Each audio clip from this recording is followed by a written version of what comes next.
여러분 반갑습니다. 울산 진공무원학원 한국사 교수 박승기입니다.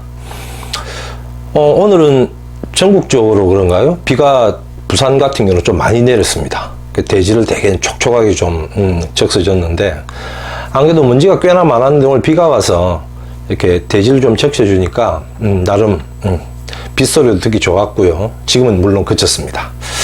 자, 벌써 화요일이죠, 그죠? 시간이 너무 빨리 가는 것 같아요. 뭐 빨리 가서 좋은 건지 나쁜 건지는 모르겠습니다만 우리 공시생 여러분들 하루하루 뜻깊고 열심히 공부하는 하루가 되시기를 기원합니다. 자, 오늘은 여러분 연이어서 한국사 심화 강의 4번째 시간을 갖도록 하겠습니다. 그래서 앞서 말씀드린 대로 제 강의 계속 제가 조금 자주 이렇게 강의를 올립니다만 여러 가지 기본 강의부터 해서 자기 수준이나 실력에 맞추어서 여러분들이 반드시 이 강의를 또 보시고요. 조금 더 이제 제가 역시 부지런을 좀 더 떨어서 부분에 여러분들 혹시 어려워하거나 약한 부분들을 또 짚어서 중점적으로 또 강의를 올려보도록 하겠습니다. 자, 오늘 공무원 한국사 심화 강의 4번째 강의 들어가겠습니다. 자, 보겠습니다. 자, 먼저 제가 강의 중간에 이제 이 비변사를 중간 체크로 항상 이 심화 과정 때는 제가 이제 정리를 좀 해드리는데, 글쎄요, 참 제가 판단할 땐 비변사라는 게 꽤나 중요합니다. 왜 중요하냐면 이 비변사가 만들어지는 배경 원인부터 해서 쭉 끌고 와가지고 거의 조선 왕조 끝까지 갑니다. 그런데도 최근에 한 3, 4년 동안 비변사가 좀 안 나왔던 부분이 있었는데, 그죠? 항상 나올 거라고 보고, 항상 우리가 공부하다가 저는 그래요. 우리가 좀 이렇게 스치고 지나가면서 그냥 봤던 게 스캔이 딱 떠지면 얻어 걸려가지고, 한 문제 5점짜리 그냥 맞추는 거거든요. 비변사가 중요하지 않다는 이야기가 아니라, 자, 비변사를 한번 보도록 하겠습니다. 자, 일단 세종 때, 여러분 잘 알고 계신 이종무, 스시마 정벌, 이런 거 나오죠, 그죠? 그 다음 삼포를 개항합니다. 부산포, 연포, 제포. 부산하고 울산하고 진해 정도가 됩니다. 그 다음에 개해약조를 배하고 이제 무역의 어떤 조건을 내겁니다. 근데 아마도, 일본 같은 경우는 우리가 당시에 일본 본토와 바로 무역을 하는 건 아니고요. 대마도주가 위임을 받아서 우리가 주로 이제 대마도의 도주와 우리가 이제 소위 말하는 무역을 하거든요. 개항을 해서. 근데 문제는 많이 부족했던 거 봐요. 특별히 일본 애들이, 이 손해를 많이 보고 이런 측면보다 아마도 여러 가지 이유는 있었겠습니다만 중종 때 삼포외란이 나타납니다. 그래서 만들어지는 게 뭐냐면 비변사입니다. 비변사 같은 경우에는 여러분들이 하나 아셔야 될 게 뭐냐면 구성원이 꽤나 중요합니다. 왜 그러냐면 비변사는 소위 말해서 전직, 현직, 끝발 쫄라 높은 사람들 다 모입니다. 전직, 현직, 정성 다 모이거든요. 공조 빼고 육조 판서 다 모입니다. 유수들 모이죠. 나중에 뒤에 가면 훈련대장도 이제 포함이 됩니다. 그러니까 무슨 말이냐면 전직, 현직, 고위 관료와 국방의 책임자와 그 다음에 국방상 굉장히 중요한 요지의 장들을 모아서 회의를 하는 거기 때문에 의정부에서 모여서 회의하는 것, 육조의 의정부와 함께 뭔가 토론하는 것 만큼의 숫자 훨씬 더 되죠. 그러니까 이 비변사라는 게 임시기구였지만 꽤나 구성원들이 영향이 꽤나 컸다는 이야기죠. 자, 임신약조, 사량진외변, 자, 이런 걸 거칩니다. 여러분들은 임신약조하고 사량진외변 같은 경우는 최근에 한 5년, 6년치만 보더라도 거의 잘 안 나옵니다. 그래서 개해약조 정도는 반드시 알아두실 필요가 있고요. 삼포외란을 거쳐서 그게 심화 과정이라 하더라도 여러분들은 삼포외란을 계기로 비변사가 임시기구로 만들어졌다, 이것만 아시면 됩니다. 갑자기 생각난 건데 이런 유형 나올 수 있겠죠. 박스 안에 사료가 보니까 조광조 스토리야. 기묘사화야. 다음 중 위왕 제위 시기 때 사실로 맞는 것 찾아라, 틀린 것 찾아라 했을 때 뭐 나올 수 있습니까? 비변사가 임시기구로 만들어졌다. 오답은 비변사가 상설기구로 만들어졌다. 나올 가능성은 보입니다. 그래서 이 부분도 한번 신경 써서 보시고요. 그 다음 명종 때 정미약조를 거쳐서 을묘외변입니다. 한 번 더 일어나는 거죠. 난이. 그래서 을묘외변은 좀 기억을 해 주시면 좋고요. 왜? 비변사가 이제는 상설기구가 됩니다. 자, 제가 조금 전에 뭐라 말씀드렸습니까? 비변사라는 건 의정부 6조만큼 혹은 의정부와 6조를 뛰어넘는, 그죠? 뛰어넘는 구성원들이, 권력을 가진 구성원들이 모이기 때문에 이게 상설기구화가 됐다면 나중에 뭘 일 하나 터지겠죠. 그죠? 자, 뒤에 연이어서 보면 선조 때 여러분 잘 알고 계신 뭡니까? 임진왜란. 저는 임진왜란 표현보다 조일전쟁이라고 표현하는 게 맞는 것 같아요. 조일전쟁이 두 개 아닙니까? 그죠? 상하, 휴전 있고, 상은 뭐? 임진왜란이죠. 뒤에 거는 정유재란. 그래서 조일전쟁으로 표현한 게 맞는 것 같습니다. 이거는 단순히 뭐 이렇게 뭐 쪽발이가 와서 난리 일으킨 수준이 아니고, 이 전쟁이잖아요. 그죠? 그리고 대첩도 나왔지. 아무튼, 그렇게 해서 비변사가 최고 기구가 되면서, 이제 광해 때, 이제 독고가 에도 막부가 이제 광해한테 카톡 온 거 아닙니까? 아, 여차여차, 미안해요. 내가 전쟁 일으킨 것도 아니고, 도요토미 히데요시 저 영감이 말이야. 정신이 왔다 갔다 해가지고 이러니까 우리 다시 좀 친하게 지내자. 라는 형태로 기후각조가 만들어지는 거죠. 그럼 여기 여러분들이 관심 있게 보셔야 될 게 당연히 뭡니까? 비변사입니다. 자, 조선통신사, 자, 쭉 읽어주시면 되고요. 태종 때. 자, 실제 세종 때부터 파견이 되었다. 크게 중요하진 않습니다. 파견 목적 같은 경우는 외국 금지였는데 임난인원 강화와 포로 소환, 국정 탐색 뭐 이런 것들입니다. 자, 그 다음에 막부장군 승진 축하가 주임무다. 바꿔 말하면 우리가 정기적으로 1년에 한 번 이렇게 보내는 게 아니라 막부의 쇼군이 있죠. 이 양반들이 즉위했을 때 초청을 받아서 가는 거죠. 자, 그 다음 밑에 보시면 뭐 평화공존이고요. 일본에서 요청을 받아 권위를 세우려 조선에서, 이 권위라는 게 웃긴 겁니다. 어떻게 해석하느냐에 좀 다를 수 있는데 두 가지로 해석 가능합니다, 여러분. 판단은 여러분들 몫이고. 그럼 이 권위가 우리일까 아니면 쪽발일까 이겁니다. 쇼군 입장에서는 이거였을 거야 아마. 내가 즉위를 했으니까 내보다, 그죠? 나의 어떤 즉위를 축하하기 위해서 조선에서 사절단이 왔다. 이거 한 파트가 있을 거고, 그죠? 다른 측면으로 생각하면 저것들 말이야, 쪽발의 문화도 말이야, 그죠? 함량 미달이 미개한 것들이 우리가 통신사 가면서 뭔가 막 엄청난 걸 전달해주고, 그죠? 자, 그래서 해석은 여러분들 몫이 될 거고요. 아무튼 지금 그 비변사와 함께 통신사가 나중에 여기 수신사라는 이름이 또 되는 거죠. 그래서 지금 이 파트에서 중요한 건 비변사를 제가 먼저 언급을 하고 들어갔고요. 그 다음에 일본에 보낸 통신사에 정기적인 사절단이 아니라 요청이 왔을 때 갔다. 요게 이 두 개가 핵심 포인트라고 생각을 하시면 됩니다. 자, 그 다음 원효대사. 앞에 부분은 제가 이제 소위 말하는 브레이크 타임에서 한번 잡아드린 거고요. 자, 원효대사 한번 보겠습니다. 원효대사 하면 여러분 한국사 공부 1도 안 한 사람도 뭐 알고 있습니까? 우리 늘 해골 바가지, 해골 물이죠, 그죠? 그래서 뭐 재밌는 스토리입니다만, 자, 원효와 요섭공주 누구 사이에 누굽니까? 설총입니다, 그죠? 설총하면 화왕계 신문왕 때 유교적 도덕정치 이겁니다. 문무왕한테 지랄지랄하고 성 못 쌓게 했던 사람이 누구죠? 의상입니다. 그 다음에 신문왕한테 가서 유교적인 덕목으로 나라 똑바로 잘 다스리라고 잔소리 겁나는 사람이 누굽니까? 설총입니다. 그럼 여러분 머릿속에 뭐가 또 스캔해야 됩니까? 육두품입니다. 뭐가 하나 스캔돼야 됩니까? 골품제입니다. 이렇게 여러분들 하나씩 끄집어 와서 하나로 만드시면 됩니다. 자, 법성종 가볍게 보시고요. 원효 스님 하면 기존에 시험에 참 많이 나왔던 것 중에 하나가 이 책임 불경 이름입니다. 이거 못하면 큰일 납니다, 여러분. 제가 큰일 난다는 건 진짜 큰일 나는 겁니다. 금강산매경론, 대승기실론서 반드시 아셔야 됩니다. 뒤에 가면 이제 의상도 하겠지요, 그죠? 화엄일승 법궤도 이거 못 맞추면 모의고사 문제 못 넘어갑니다.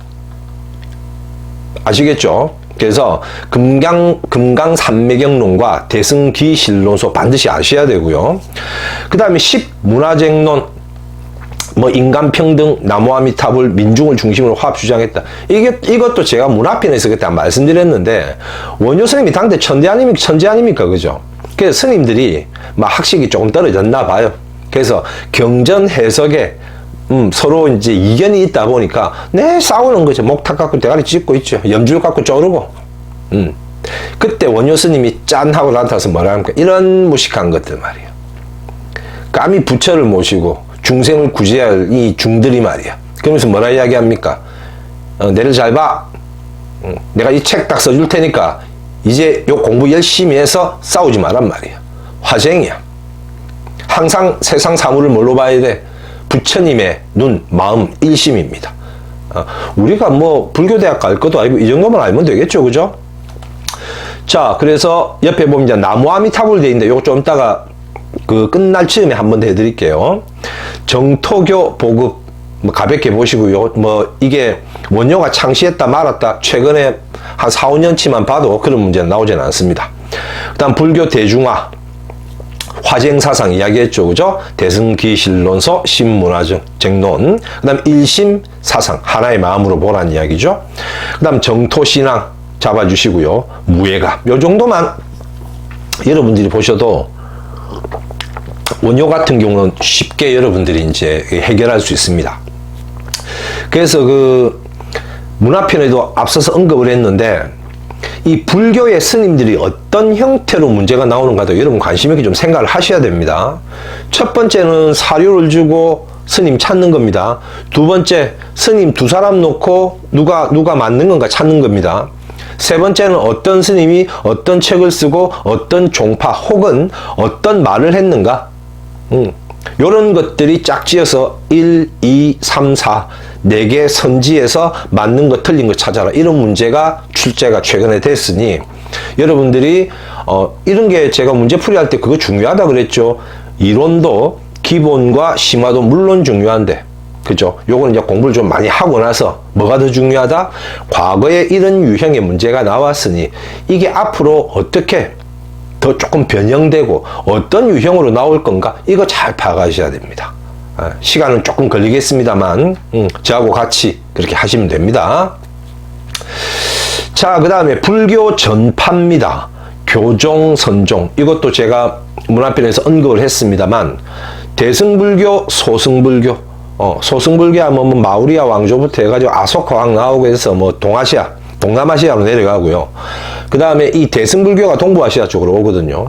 그래서 이게 이제 중국에서 세력이 켜지면서 교단화가 되면서 왕직불 사상도 나타나고 우리나라에 들어옵니다. 그래서 대승불교가 기본적으로 나누면 교종과 선종이거든요. 교종은 뭐 부처님 경전 연구하고 공부하는 겁니다. 선종은 이거와 함께 뭘 굉장히 중요시한다? 참선입니다. 그럼 여러분 공부 좀 하신 분들은 싹 지나가죠? 뭐가? 의천, 진우, 뭐 이 정도 나와야 되겠죠. 그죠? 자, 아무튼, 그러면 상식적으로 교종은 부처님 경전을 갖다가 보고 읽고 해석하고 주석 달아야 될 거 아니에요. 그죠? 그럼 뭘 알아야 됩니까? 기본적으로. 문자를 알아야지.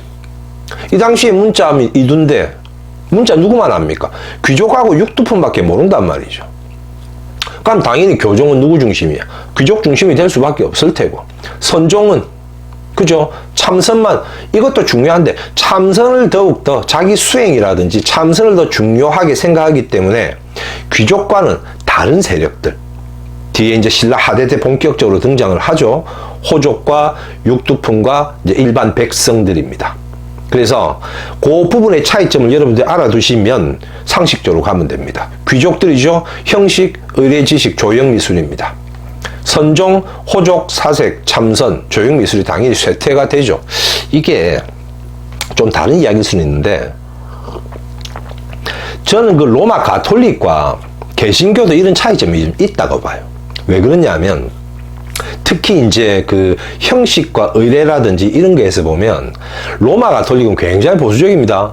형식 굉장히 중요하게 생각하고, 또 역사의 이래로 지금까지의 르네상스까지라고도 봐도 이때까지 교회 하면 대표적인 유적이나 유물 같은 경우는 로마 가톨릭 지배 때였습니다. 그죠? 좀 보수적인 느낌이 있고요. 개신교라든지 종교개혁, 종교전쟁으로 개신교가 나오잖아요. 장로회 뭐 이런 침례회 나오잖아요. 루터 칼뱅도 나오고. 이 이후부터는 물론 제가 말씀드리는 게 또 뭐 X가 될 수는 있을지 모르겠는데 이때부터는 이 신앙으로 가는 거죠. 말 그대로 성경, 루터가 이야기했잖아요. 성경 본연의 자세로 돌아가자. 이런 부분이 나타났기 때문에 이 참 그죠. 시대별로 서양과 동양의 불교조차도 그리스도교와 불교조차도 이런 비슷한 흐름이 있다는 게 참 재밌는 것 같습니다. 자, 교종 같은 경우는 열반, 계율종 이거 일부러 안 해오셔도 되고요. 계율종 같은 경우는 일단 나왔으니 누굽니까? 그렇죠. 자장율사, 선덕여왕, 황룡사, 구칙목탑 이렇게 한번 가주시면 됩니다. 교종은 지, 관, 교관, 겸수 뒤에 의천 이야기할 때 한 번 더 볼 거고요. 교와 선을 겸해서 수행해라 이 이야기입니다. 그러니까 너무 단편적으로 여러분 이렇게 가리키는 사람이 있는 모양인데 교종은 선종 완전 무시하고 교로 그게 아닙니다. 혹은 교가 위에고 선이 밑에고 이런 논리가 아니라 두 개 다 수행을 하되 어디에 좀 주안점을 좀 많이 두자. 교종. 요건 정치적인 특징이 좀 있는 거죠. 두 번째. 선종은 호족과 참선 수행, 조용 미술이 당연히 쇠퇴됩니다. 그 다음에 오교, 뭐 구산 정도가 나오죠. 그 다음에 정해상수, 도노점수. 이것도 재밌는 이야기를 한번 드렸는데 도노점수가 뭡니까? 문득 깨달아서, 도노가 문득 깨닫는다는 이야기거든요. 문득 깨달아서 점차적으로 수행해라. 요것도 문화사에 제가 말씀드렸습니다. 그래서 그 조계사 칠 때 제일 큰 어른 조사가 누구냐면 해능이라는 분이 있어요. 이분은 도노돈수 이야기했거든. 문득 깨달아가지고 바로 수행하라 그래요. 그러니까 우리는 한 템포 죽이는 거죠. 도노, 점수 이런 것들이 나옵니다. 요건 뒤에 가면 그 의천과 진울 이야기할 때 상세히 한 번 더 볼 겁니다. 자, 쭉 읽어가면서 자장, 계율종, 자장율사, 계율종, 황룡사, 구칙목탑, 뭐 통도사입니다. 여러분 저기 서울 경기 쪽 분들은 통도사가 그 어떤 절인지 잘 모르시는 분도 계실 텐데 우리나라 3대 사찰입니다. 양산 통도사, 순천의 성광사, 합천의 해인사. 특히 이 통도사 같은 경우는 굉장히 그 유서도 깊고요. 절이 정말 멋집니다. 과거에 신라시대 때 스님들은 승려들의 소위 품계를 받는다고 하나요? 할 때 통도사 가면 대웅전 위치, 대웅전 양식이 좀 다르거든요. 대웅전 양식이 좀 다릅니다. 대웅전 데 가면 본전물이 없어요. 원래 있잖아요. 근데 거기 가면 금강계단이라 그래가지고 부처님 전신사리를 모셔놓은 아주 멋진 데 있습니다. 스님들이 거기 가서 한 바퀴 돌아줘야 돼. 신라시대 때는. 아니면 스님 그 자격을 못 받습니다. 그래서 통도사가 이제 꽤나 유명한 절이고요. 뭐 그런 문제가 나오긴 하겠습니까만 통도사 하면 뭐 자장율사 그리고 최치원 선생님 거기서 공부를 좀 했거든요. 혹시 부산 쪽 오시면 양산 통도사는 한번 가보시는 게 참 좋을 듯 싶습니다. 거기서 조금 가면 우리 전직 대통령 그 집도 있고요. 아이고 난 그 동네 시끄러워서 못 가겠더라고. 자, 법상종 계속 갑니다. 아마 이거는 요즘 안 나오는 거니까 여러분 가볍게 읽어주시면 되고요. 화엄종 하면 의상입니다. 의상. 그럼 뭐가 떠오릅니까? 화엄, 일승, 법계도, 또 뭐 창건했다? 부석사 창건했다. 화엄경, 왕권 강화. 뭐 그 정도 여러분들이 좀 잡아주시면 됩니다. 그래서 심화 수업이라는 건 제가 따로 뭐 설명을 스님에 대해서 하나를 좀 빠뜨리는 부분이라 넘어가더라도 여러분들이 스캔이 쫙 들어와야 됩니다. 또 하나, 제가 이렇게 심화 강의를 하잖아요. 그죠? 근데 이 잘 못 알아듣겠어. 어렵단 말이야. 그럼 계속 들으시면 안 됩니다, 여러분. 어떻게 하셔야 되나요? 그렇죠. 문화편이 좀 어려웠을 때는 기본 강의로 가서 한 번 더 보시기도 하고, 문화사 강의 가서 한 번 더 보시기도 하고, 이런 여러 가지 과정을 거쳐서 보시면 됩니다. 유튜브에 제 강의가 삭제되는 거 아니잖아요. 그죠? 제가 내리고 이거 안 합니다, 여러분. 그래서 이 부분들을 여러분들이 제 강의를 들으시면서도 이게 좀 체감이 어렵다. 그러면 교재 펴가지고 막 동그라미 쳐서 이거 다시 이렇게 하면 안 됩니다. 기본 강의와 기본 공부 한 번 더 피드백하고 오셔서 보면 됩니다. 안 늦습니다, 여러분. 조바심 너무 가지시지 말고요. 그 다음 법성종 잘 안 나오니까 요것도 막 원효 정토정 정도만 알아두시면 될 것 같고요. 그 다음에 신라 같은 경우는 업설, 그 다음에 미륵. 업설 같은 경우는 쉽게 말하면 이런 겁니다. 일반 백성들은 육두품 이상 그죠? 귀족들을 얼마나 존경했겠습니까? 존경보다는 부러워했겠죠. 롤스로이스 타고 댕기고 말이야. 집에 가니까 평소 한 100평 되고 말이야. 들어가는 입구에 금으로 해가지고 막 칠도 해놓고 금 입태까지 안 불렀습니까? 신발도 어떻게 18K 신발 신고 그다가 치약 발라갖고 반짝반짝하게 하니까 얼마나 선망의 대상입니까? 귀족이 싹 지나갈 때 이제 절을 할 거 아니에요, 그죠? 그렇게 탄생하는 게 업설입니다. 뭐 전생에 나는 나라를 구했다니까. 니는 밀정이야.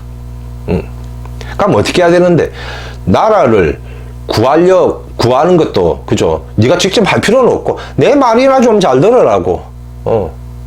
그러면 이 덕이 쌓여가지고 니도 죽고 나서 다음 생에는 내같이 태어날 수 있단 말이에요.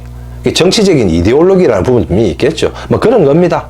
그 다음 미륵 신앙 같은 경우는 우리나라에 불교가 들어온 이후에 이 일반 백성들이 가장 좋아했던 부처가 미륵불입니다. 왜 이제 여러 가지 이유가 있을 수는 있으나 아마도 이랬겠죠. 미륵불은 세상을 한번 팍 엎어버립니다. 그리고 중생이 잘 살 수 있도록 어떻게 세판 깔아준다는 거죠. 그러니까 일반 백성들이 좋아라 하지.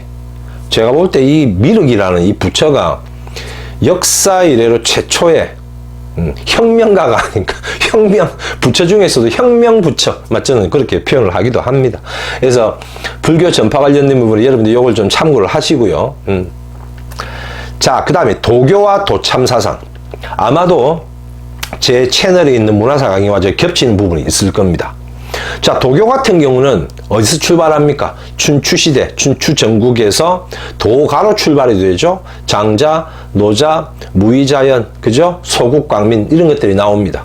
인위적인 거 다 걷어내자라고 제자백가 사상 중에 하나로 출발했던 건데 이게 진시황제 때 그죠? 분석행류 이런 게 나타나면서 이제 뭐 경전이나 이런 것들 다 이제 역사 속에서 사라지는 거고 특히 위, 진, 남북조 시대 때 위에서 진 넘어갈 때 그죠?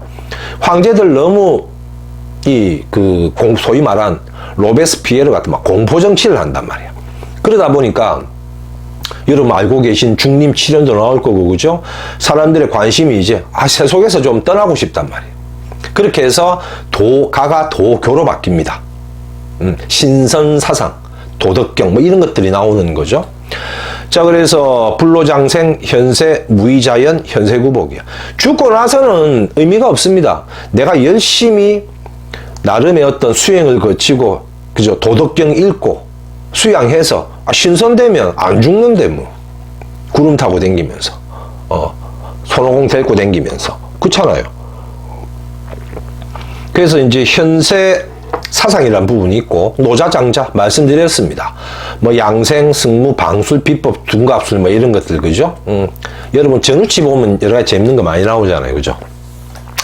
자, 그 다음에 도교는 삼국시대 때 영유왕 때 들어왔다라고 전해지고요. 연개소문의 건의로 이제 고구려에만 좀 많이 성행했다라는 부분입니다. 고려시대 때 가장 성행했고 조선시대는 소격서 하늘의 제사 지내는 나름의 이제 담당하는 관청이죠. 역시 조선이 건국 이념이 성리학이지만 성리학 플러스 디아들스가 정권을 잡고 있으니 다른 학문에도 굉장히 어떻다? 포용적이었다. 그래서 뭐도 존재했다? 소격서도 존재했다. 누가 나중에 이거 없앱니까? 중종 때 조광조가 없애죠. 그죠? 뒤에서 한번 더 봅니다. 고구려 사신도 연개소문, 사신도 현무, 주작, 청룡, 백호, 강서대묘에 나와 있죠. 그럼 역시 여러분 심화과정이니까 사신도 이꼴 뭐 바로 갖다 붙이면 됩니까? 강서대묘, 굴식, 돌방무덤 이 정도 나와야 되겠죠. 그 다음에 연개소문 아까 말씀드렸습니다. 백제 같은 경우는 상경문전, 산수문이백도라고도 하고요. 사신도, 사택지적비. 사택지적비 하면 역시 사택지적은 그 좌평 이름이잖아요. 그죠? 그래서 사택지적비에 보면 이 도교적인 세월의 무상함 플러스 아주 우수한 퀄리티 있는 이제 그 문장, 한문으로 된 문장들, 뭐 이런 것들을 이야기를 합니다. 그 다음에 무령왕릉, 지석, 금동, 대향로. 요것도 문화편에서 제가 상세하게 말씀드렸으니 한 번 더 참고하셔도 됩니다. 신라는 세소곡의 최치원의 사삼비문 뭡니까? 풍류도 나와야 되겠죠. 난랑비 서문에 삼교, 즉 유불도가 우리나라에 들어오기 훨씬 이전부터 우리는 뭐가 있었다? 풍류도라는 아주 정말 퀄리티 있는 우리 전통 이 사상이 있었다. 그게 이 내용이겠죠. 그죠? 그 다음 발해 같은 경우는 정효 공주 비문입니다. 정혜와 정효와 무령왕릉 이런 여러 가지 비교 묻은 부분은 제가 문화 파트에 설명을 해 뒀습니다. 참고하시면 될 것 같고요. 그 다음에 고려는 첨성단 도관 읽어주시면 되고, 조선은 원구단, 뒤에 이제 없어졌다가 고종이 이제 대한제국 선포하면서 그죠? 환구단 이런 것들이 나오기 시작합니다. 자, 그 다음에 불교 전파. 정리하고 이제 그 조금 제목이 좀 잘못 달린 것 같아. 그죠? 불교 전파가 아니고 이게 이제 발해 이야기인 것 같은데 조금 수정을 나중에 제가 하겠습니다. 자, 대조영이 건국합니다. 거란이 926년에 멸망을 하고요. 삼성육부 중앙관제죠. 자, 국가 주요 정책기구 뭡니까? 정당성 대내상입니다. 그래서 이 충인의 지혜신, 원래 이호의 병형공 이렇게 가잖아요. 그죠? 충인의 지혜신, 이 부분도 여러분 발해 조직에 대해서 사실 이건 요즘 조금 빠지는 추세입니다. 차라리 이제 정당성 대내상이니까 시대별 국가의 중요한 정책기구, 결정기구, 그 다음에 거기서 가장 우두머리, 뭐 이 정도 알면 제가회의, 그죠? 나중에 고려 후기로 간 망리지, 그죠? 그 다음 정상회의는 뭡니까?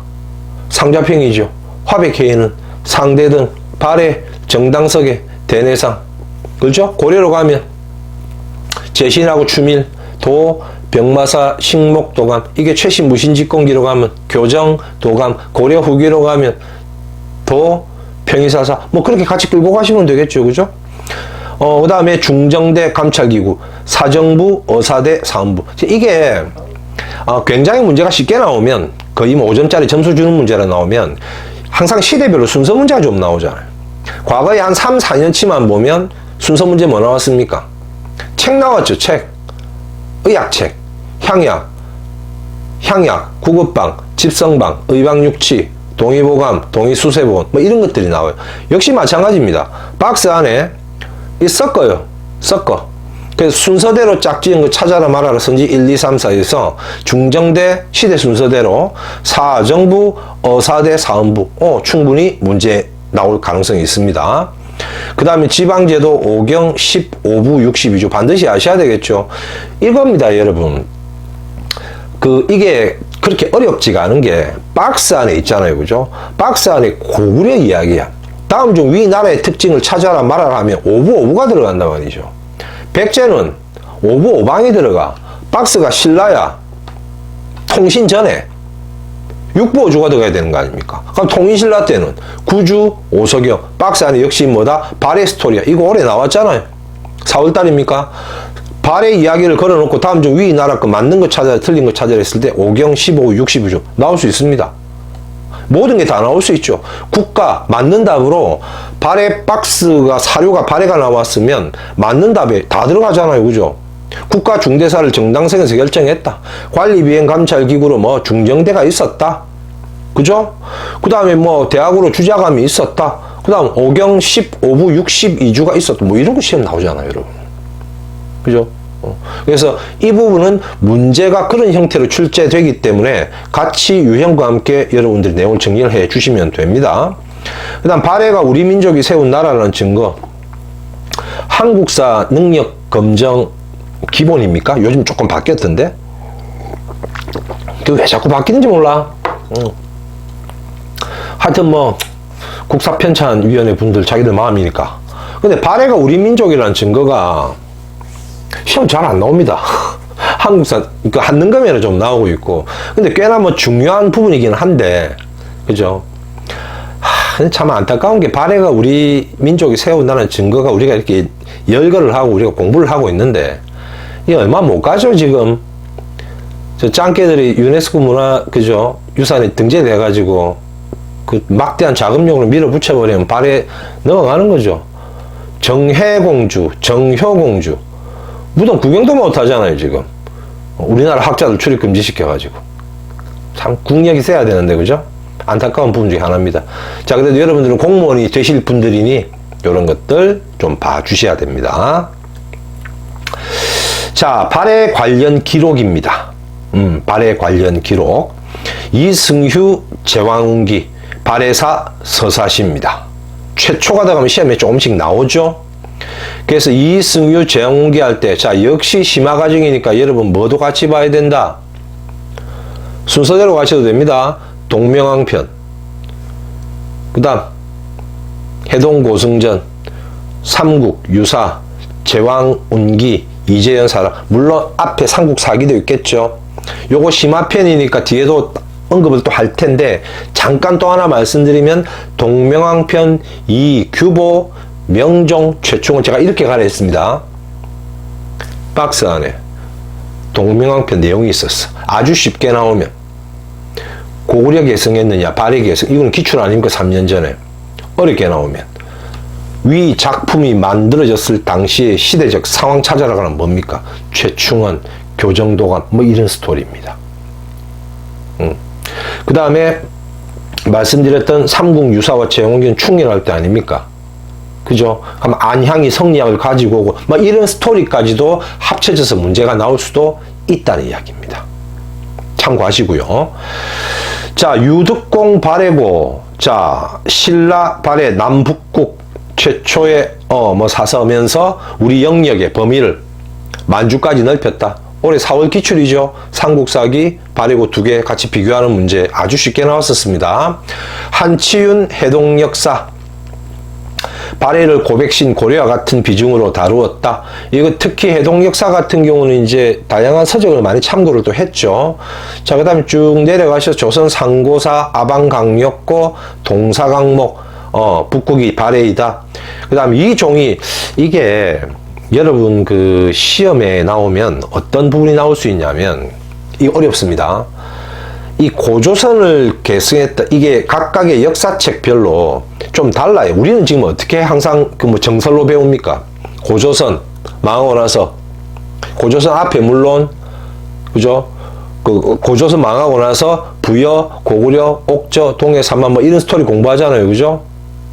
그죠? 그 다음에 삼국지대로 들어가지 않습니까? 우리는 이렇게 가는데 책별로 좀 뛰어넘어요, 여러분. 예컨대 고구려와 부여 인정 안 하고 마한 정통 이런 것들이 나올 수가 있다고. 뒤에 신학편에 제가 설명을 할 때 그걸 다시 한번 언급을 해드릴 텐데, 아무튼 지금은 발해 관련된 기록에 이런 게 있다는 것 정도만 알아. 이게 다 일부러 안 해오셔도 됩니다.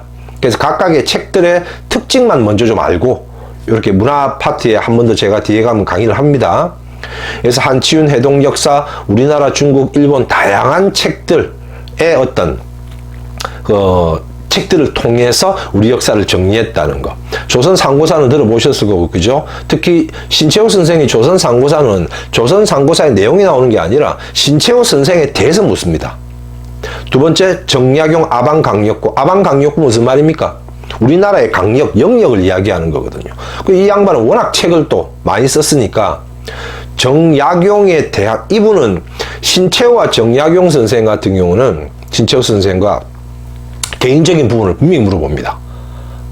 이것도 이제 실학할 때 제가 상세히 이야기를 하고요. 신채호 선생은 뒤에 가서 조선혁명선언이라든지 일제강점기 들어갈 때 한 번 더 상세하게 말씀드리겠습니다. 자, 아무튼 요렇게 해서 발해 관련된 기록이 이런 책에 있다는 거. 그죠? 이런 것들은 여러분들이 기본 과정만 가지고는 이 공부가 잘 안 되거든요. 어렵습니다. 그럼 이건 여러분들이 어떻게, 역시 A4 용지 하나 딱 꺼내가지고 이승휴, 제왕운기 기본적인 특징 한번 잡고 같은 방식으로 갑니다. 안정복 동사 강목 같은 경우도 이종이 동사 같은 경우도 뭐 사만 정통론이라든지 이런 분들을 교과서나 교재를 통해 여러분 직접 한 번씩 써 보시면 됩니다.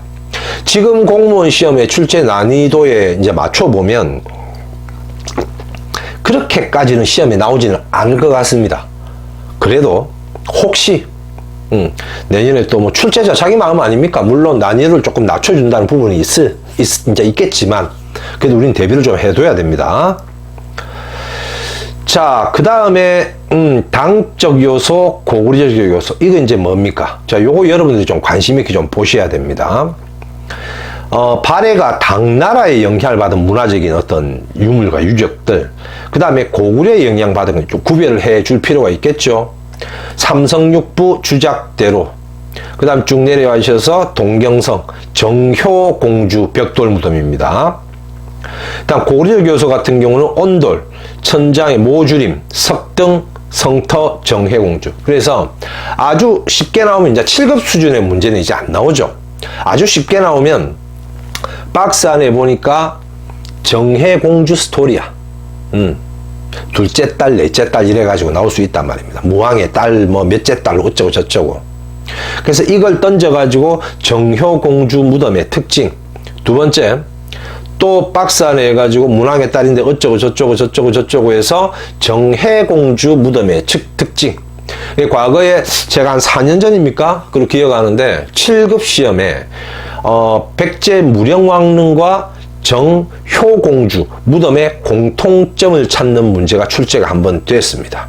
그래서 뭐 벽돌식이라든지 지석이 발견되었다 이런 게 답이 되었었는데 지금 그렇게까지 나오지는 않을 것 같습니다. 아무튼 그래도 발해를 전체를 몽땅그리해서 어떻게 당적 요소, 고구려 요소 쉽게 나오면 이거 아니겠습니까, 여러분? 박스 안에 발해는 고구려를 계승하고 어쩌고 저쩌고 해서 뭐 발해가 우리 민족의 국가이다 어쩌고 저쩌고. 다음 중 그럼 우리가 지금 이 사료에 있는 게 무슨 이야기입니까? 발해가 고구려 문화를 계승했다. 자, 이 논리가 사료에 하나 떠 있으면 맞는 거 찾아라면 이거잖아요. 틀린 거 찾아라면 이거고. 이해가 됩니까? 박스 안에 또 뭐 문왕 때 중국과 당나라와 교류를 하기 시작하면서 당적 요소가 많이 들어왔다 라고 해서 다음 중 맞는 거 찾아라 틀린 거 찾아라 했을 때 당적 요소에 대해서 물어보면 이게 답이 될 테고 이게 오답이 될 거 아닙니까? 자, 문제 혹 나온다면 당적 요소와 고구려 요소 관련된 문제는 이렇게 나올 가능성 꽤나 있겠죠, 여러분. 그죠? 자, 그 다음 이거 역시 굉장히 중요한 겁니다. 이거는 기본 과정에서도 반드시 이제 여러분들이 외우고 가셔야 되고, 그럼 심화 과정에서는 여러분 뭘 해야 됩니까? 우리 발해하면 왕 19복구 4명 아닙니까? 대조영, 무왕, 문왕, 선왕. 자, 여기서 기본 공부 조금 더 하면 뭐 나옵니까? 연호, 인안, 대흥, 요까지 공부하고 올라온단 말이에요. 그럼 심화 과정에서는 어떻게 해야 되는데? 이름도 알아두고 연호 정확하게 한 번 더 봐야 됩니다. 보시면 대조영 아시죠? 연호 뭡니까? 천통입니다. 나라 이름 뭐라 짓는지 처음에 진, 동모산, 땅으로부터 뭐 발해 군왕. 자, 요런 게 심화 공부입니다. 두 번째 무왕은 대무예죠. 인안, 연호, 장문휴를 어떻게 시켜서 산둥반도를 깝니다. 그래 당나라가 이 제2에 걸린 거죠. 당나라가 누구한테 전화합니까? 성덕왕한테 전화해가지고 까라 하잖아. 날추부가 가다가 이제 포기하고 내려오는데. 그 다음에 문왕, 대흥무입니다. 대흥, 상경으로 가죠. 당나라와 교류합니다. 주작합니다. 발해국왕. 그러니까 여러분 한번 이 실직이 보셔도 여기에 관련된 선왕까지 설명을 하고 말씀드릴게요. 선왕은 대인수, 연호 건흥, 자, 신라 교류 확실히 하고 지방제도 해동성국, 발해 영토가 최고로 넓어졌다. 여기서 여러분 보시다시피 시험 문제 어떻게 나옵니까? 박스 안에 사료에 보니까 대조영이든지 무왕이든지 문왕이든지 선왕이든지 이렇게 나오겠죠. 기출이. 앞으로도 그렇게 나올 거고. 그럼 박스 안에 자 고왕이라고 불리었고, 그죠? 천통이라는 연호를 쓰고 국호를 진이라고 하고 동모산에서 어쩌고 저쩌고. 누굽니까? 대조영이거든. 맞는다면 뭡니까? 발해 군왕입니다. 그럼 눈치 빠르신 분은 틀린다면 뭐겠습니까? 발해 국왕입니다. 뭐 이런 거 아니겠습니까, 여러분? 박스 안에 보니까 저 같으면 그렇게 만듭니다. 박스 안에 수군장수 장문휴를 시켜가지고 산동반도를 공격하고 어쩌고 저쩌고 스토리가 나올 수 있습니다. 혹은 일본에 보낸 국서를 던져가지고 무왕이냐 문왕이냐 찾는 문제가 나옵니다. 근데 대부분 지금까지 기출해보면 일본에 보낸 국서는 뭐야? 무왕 찾는 문제가 많이 나와요. 그래서 대무예, 왕의 이름은 대무예였고 뭐가 어쩌고 저쩌고 스토리를 막 깐단 말이에요. 그죠? 그러면 쉽게 나온 문제의 답이 뭡니까? 수군, 장수, 장문유를 시켜서 산둥 지방을 공격했다. 혹은 흑수 말갈의 반란을 진압했다. 뭐 이거잖아요. 과거에 그런 문제 한번 나왔죠. 발에 던져놓고 당시 이 왕이 재위했을 때 신라 특징들. 요거 여러분 교재 보시면 좀 있을 겁니다. 그래서 무왕 때는 일반적으로 이제 성덕왕 잡으면 되고요. 문왕 때 같은 경우는 원성왕 잡으면 됩니다. 근데 발해 왕들이 조금 더 오래 살았어, 신라 왕들보다. 그 다음에 선왕 같은 경우는 진성여왕 찾으면 되거든요. 똑같은 문제가 나오지는 않겠으나 만약에 나오면 여러분들이 왕을 그렇게 짝 지으면 됩니다. 한번 기출이 나왔었으니까. 자, 요렇게 해서 여러분들이 요걸 정확하게 아시고 넘어가시면 발에 관련된 문제는 여러분들이 틀릴 게 별로 없습니다. 기출 한번 볼까요? 밑줄 친 왕의 재위 기간에 옳은 것, 제가 항상 문제 풀이 때도 말씀드리고 이야기를 하죠. 자, 초딩으로 돌아가셔야 됩니다. 쭉 보고 왕하고 재위 기간 체크하고 옳은 것 항상 볼펜으로 빨간 펜이라고 체크하고 넘어가야 됩니다. 왕이 국서에 이르기를 열국을 거느리고 여러 번을 총괄하면서 요거는 일단 여러분들 좀 외워주셔도 됩니다. 여러분 교재 사료에 보면 다 나와 있습니다. 멀어서 못 간답니다. 그래서 오늘에야 비롯하게 되었습니다. 라고 이야기합니다. 예. 열국을 거느리고 여러 번을 총괄했다. 누구? 무왕입니다. 조금 어려울 수 있죠. 사료를 좀 보셔야 됩니다. 그래서 제가 팁은 열국을 거느리고 여러 번을 총괄했다. 그러면 무왕 찾으시면 됩니다. 볼까요? 당과 신라를 견제하기 위해 돌궐과 손을 잡았다. 맞아요. 발해 군왕은 누구였습니까? 대조영이죠. 상경 천도는 누굽니까? 문왕입니다. 오경 15부 62주 뭡니까? 선왕입니다. 쉬울 수도 있고 어려울 수도 있습니다. 예컨대 2번이 답이 되려면 박스 안에 뭡니까? 국호를 진이라고 하고 그죠? 전통이라고 연호를 하고 어쩌고 저쩌고 스토리를 막 찾으면 2번이 답이 될 거고요. 그 다음에 발해 국왕이라는 칭호를 받고 상경용천부 어쩌고 저쩌고 스토리를 딱 깔아서 뭐? 문왕에 대해서 물어볼 수 있습니다. 그 다음에 해동성국이라고 불리우고 어쩌고 저쩌고 스토리를 깔아서 오경 15부 62주 찾는 문제가 나올 수도 있습니다.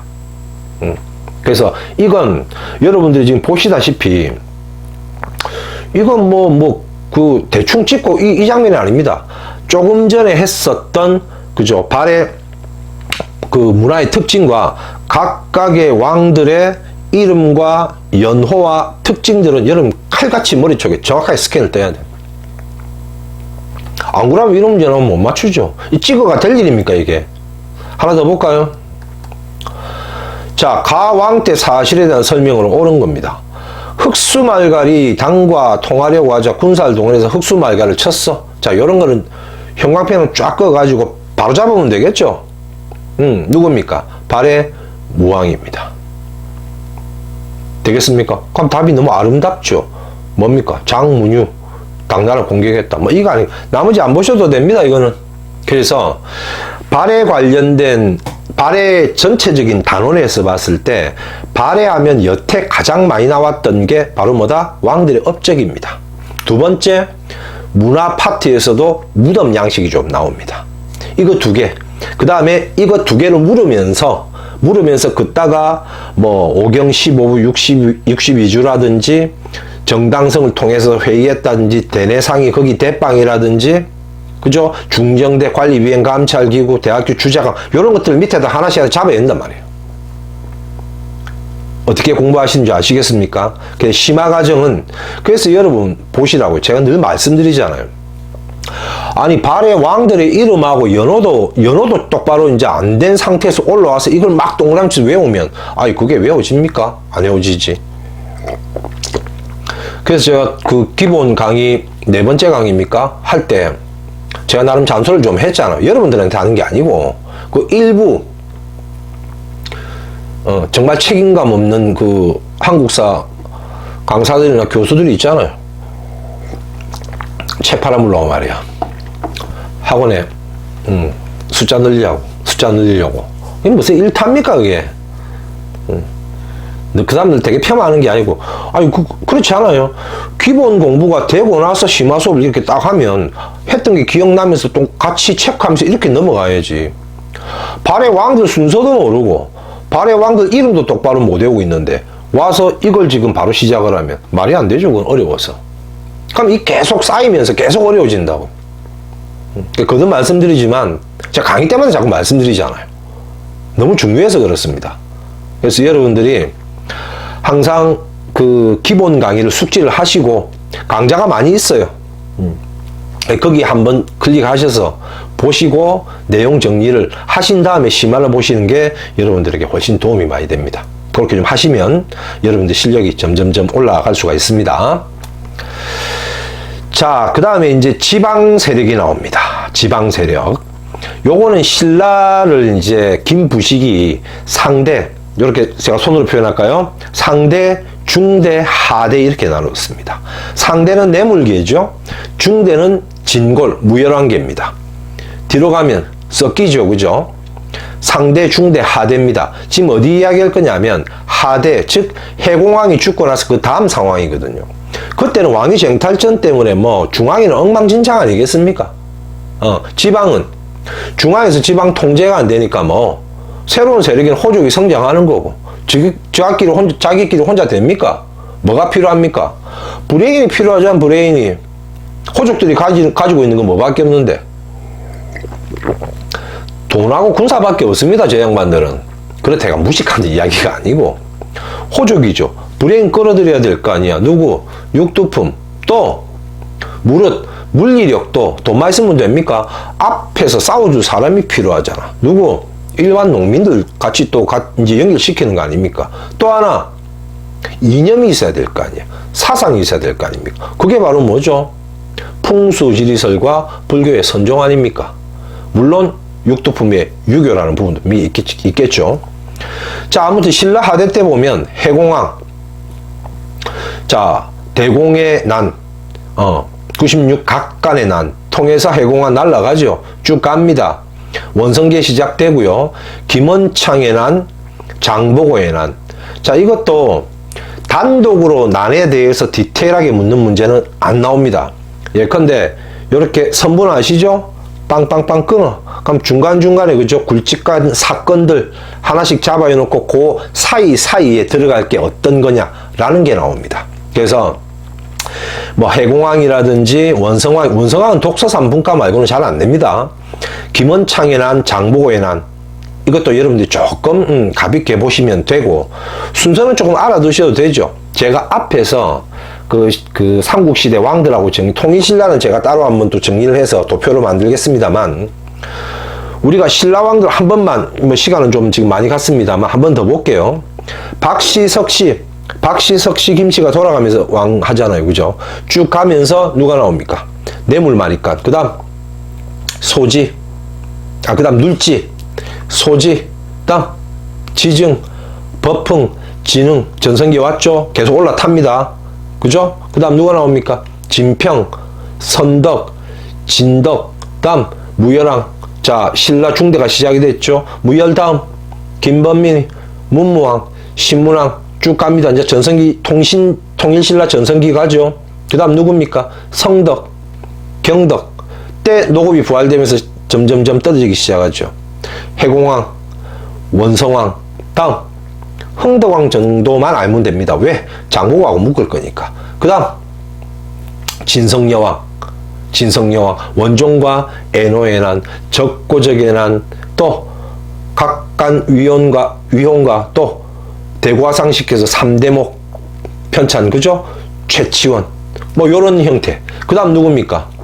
경순, 경에 망하잖아요. 그죠? 자, 쭉 가셔서, 해상 세력들, 호족들 한 번 더 봐주시고요. 육두품, 농민 반란, 원정과 애노, 막 이런 것들이 등장을 하기 시작합니다.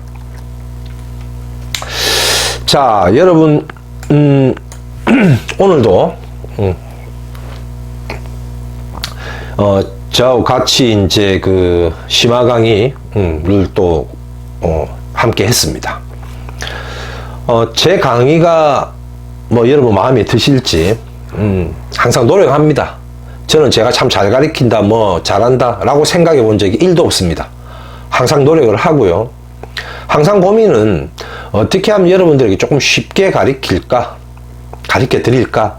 혹은 어떻게 하면 이런 문제가 또 이렇게 나오지 않을까? 저는 늘 그 고민을 합니다. 기본적인 내용이라든지 교재에 있는 내용은 제가 이게 굉장히 중요하다라고 하면 기본은 공부를 좀 해 두시고요. 그죠? 발품 팔아야죠. 여러분들 몫입니다. 그리고 단계, 제 학습법에서 늘 말씀드립니다. 기본 잡으시고요. 그 다음에 심화 강의 들어가시면서 사료 분석하시고요. 그 다음에 문제풀이라든지 보시면서 유형 분석하시고요. 나머지 한 달 전에는 10분, 13분, 15분 안에 아주 빠르고 정확하게 문제를 풀 수 있도록 연습하는 시간이 분명히 필요하죠. 지금도 여러분 늦지 않았습니다. 오늘 며칠인가요? 아직 12월 달 안 됐잖아요, 여러분. 그럼 이번 달에 이달 말까지 계획 세워보십시오. 어떻게? 교과서 정독, 기본 안 되신 분들은 교과서 정독, 쉬운 교재 마스터 한번 하고 한 열흘 정도 하면 됩니다, 여러분. 매일매일 1시간 반, 2시간씩만 하셔도. 그 다음에 12월 달 들어가면 문제 안 풀으면 어때요, 지금? 12월 들어가서 한 달에서 한 달 반, 내년 1월 한 반까지 2월 달까지 1월 달 말까지 뭐 하면 됩니까? 기본 바탕으로 심화과정 공부 세게 한번 해주고, 그죠? 그 다음은 문제풀이 하시면서 기출 유형 분석하시고, 이 전체 공부가 다 완성이 되신 분은 열매가 그냥 맺어집니까, 여러분? 씨를 뿌려서 거름을 주고 뿌리를 내려서, 그죠? 줄기가 올라와서 각구의 노력을 통해서 사과라든지 뭐가 되든지 열매가 열리는 거 아닙니까? 저는 공부가 항상 그렇다고 생각합니다. 그래서 제가 일부 몰지각하게 구라치는 이 선생들 제가 비판하는 이유가 그거 아닙니까? 씨 뿌리고 물만 주면 쭉 자라서 이 사과가 툭 열립니까? 결코 그렇지 않죠. 그래서 여러분들이 현명한 판단을 하실 거라고 믿고요. 제 오프라인에서 제 강의를 듣고 계시는 이제 울산 진공무원학원 학생들은, 공시생들은 제가 늘 이런 이야기를 자주 합니다. 그래서 저는 제 오프라인에서 강의를 듣는 우리 그 공시생들은 좋은 결과가 나올 거라고 저는 150% 확신합니다. 저하고 호흡도 잘 맞고요. 근데 이제 온라인에서 지나가시면서 좀 들으시는 분들이 나름 걱정은 되는데, 제가 뭐 오지랖이 넓어서 그랬습니다만은, 아무튼 기본 강의하고 제 채널에 있는 것도 많이 보시고요. 교과서도 참고하시고 이렇게 해서 열심히 공부를 하시고, 날씨도 이제 좀 많이 추워지고 있는데 건강 관리 잘 하시기 바랍니다. 자, 벌써 내일이 수요일이죠, 그죠? 이러다가 조금만 더 가면 아마 여기에 가면 구세군들 종소리가 들릴 것 같습니다. 벌써 이제 그 딸랑딸랑한 소리는 좀 나고는 있고, 그죠? 크리스마스, 그 죽은 소에 가면 정말 이제 크리스마스가 또 왔구나 라는 걸 새삼 느낍니다. 자, 여러분 오늘도 고생하셨고요. 지금 시계가 역시 1시가 좀 넘었습니다. 그래서 저도 커피 한 잔 더 마시고요. 여러분들은 공부 조금 더 하고 주무셔도 됩니다. 지금 바로 주무셔도 되고. 오늘도 고생하셨습니다. 자, 저도 조금 더 애를 써서 조금 더 질 좋은 강의와 함께 다양한 자료를 가지고 여러분들을 또 한번 찾아뵙도록 하겠습니다. 자, 울산 진공무원학원 한국사 교수 박승기였습니다. 감사합니다.